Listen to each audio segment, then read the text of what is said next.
Andressa Marques. Senhor presidente, nobres colegas, parabéns pela solicitação, vereadora Sandra Bonetto. Importantíssimo, né? Porque em vários momentos, não só eu, todos os colegas, todas as colegas, senão não haveria esse pedido.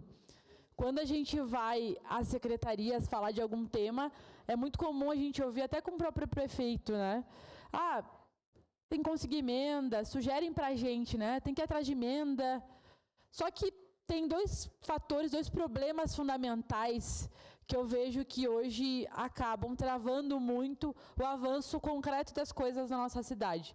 Primeiro que a gente consegue emenda para algo que depois vai precisar de alguma contrapartida e o município volta e meia afirma que não tem condições de fornecer essa contrapartida, né?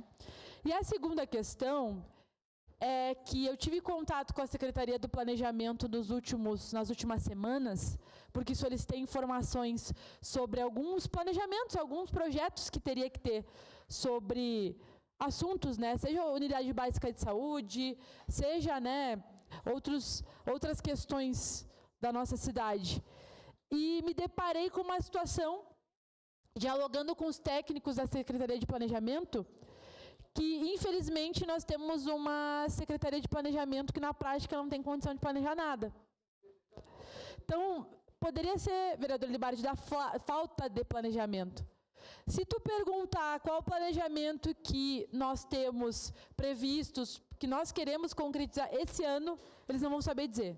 Se tu perguntar para o prefeito qual é o projeto que ele vai querer entregar até 2028, ele não vai saber dizer.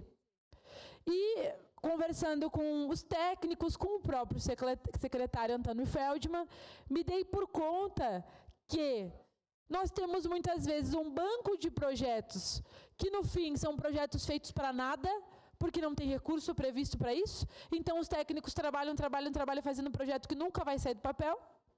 E segundo, que a própria prefeitura pede para as pessoas que estão na secretaria fazer projetos.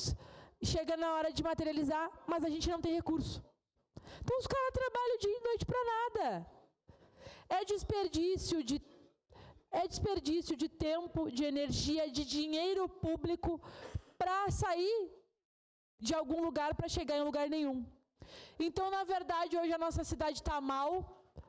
Caxias, né, passa por... E ontem, vereador Lucas, vereadora Daiane, no seminário da Codeca também estava presente. Prefeito Adiló afirmou que Caxias estava no seu pior momento econômico. Mas no jornal, há 2 semanas atrás, ele disse que Caxias não estava quebrada. Eu trouxe a matéria e a sua entrevista para a Rádio Gaúcha, onde ele afirmou que pediria o empréstimo, o financiamento para pagar a família Manha Bosco, que queria fazer uma nova reforma da Previdência e que Caxias não estava tão mal assim. Inclusive disse que a saúde da cidade ia bem. Então um dia ele disse que a cidade vai bem, no outro dia ele disse que a cidade está no pior momento. Então, na verdade, Caxias não existe planejamento. Então, como que nós vamos avançar enquanto cidade? Como que a gente vai ter um projeto de cidade, desenvolver Caxias do Sul, né, a nossa economia, as nossas políticas públicas, os serviços, se nós não temos um planejamento na nossa cidade? Se essa gestão não planeja nada, não sabe nem o que vai acontecer no dia de hoje, nem no dia de amanhã. Imaginem daqui a 1 ano. E eu fiquei muito preocupada com os discursos que eu ouvi ontem, do prefeito Adiló, que eu e o vereador Libardi já dissemos aqui em outro momento, vereador Daiane, que é o único prefeito que é oposição dele mesmo. Ele falou como se ele não fosse o prefeito da cidade. O prefeito Adiló disse que a prefeitura tem um preconceito com a Codeca, porque a gente contrata a Codeca e não quer pagar a Codeca. Então, mas a gente quem? De quem ele está falando? Ele está falando dele, está falando de algum secretário, ele está falando de quem? E o vice-prefeito Néspolo disse em alto e bom tom que esse governo nunca vai privatizar a Codeca. Está gravado. O vereador Jack estava lá, ele ouviu.